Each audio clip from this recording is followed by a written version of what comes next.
Marc, vous demande Marie. J'ai racheté il y a peu une petite structure que j'ai intégrée dans mon entreprise. J'ai repris les salariés. Néanmoins, une des salariées n'a pas accepté de venir travailler dans notre entreprise. Elle ne s'est jamais présentée à son poste.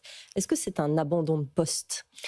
Très clairement, si les conditions de l'article dont je parlais tout à l'heure, L1224.1, étaient réunies et que du coup le transfert s'est opéré de façon automatique, le salarié ne peut pas s'y opposer. Ça opère de plein droit, c'est ce que nous disent les textes.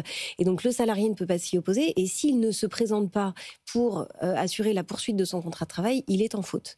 Et donc on peut, dans ces cas-là, envisager une procédure de licenciement pour faute grave.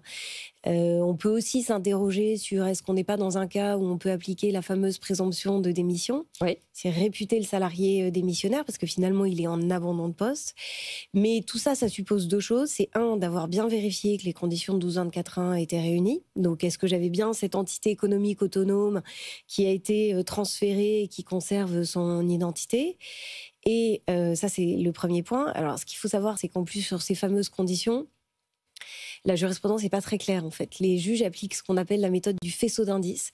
Et donc, ils regardent s'il y a plus d'indices qui convergent vers une entité économique autonome qui opère un transfert automatique ou si au contraire, les indices convergent plutôt vers une absence d'entité économique autonome.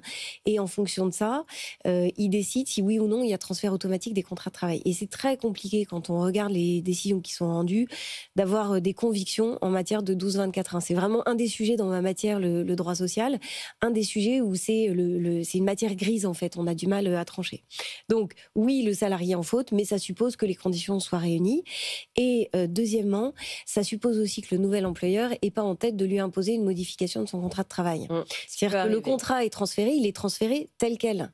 Il est transféré avec son ancienneté, sa qualification, la structure de sa rémunération, l'économie en termes d'horaire de travail qui était la sienne. Et donc le nouvel employeur très souvent dit non, moi ça me va pas, je veux changer. Et auquel cas, là, le salarié est fondé à refuser une modification de son contrat de travail.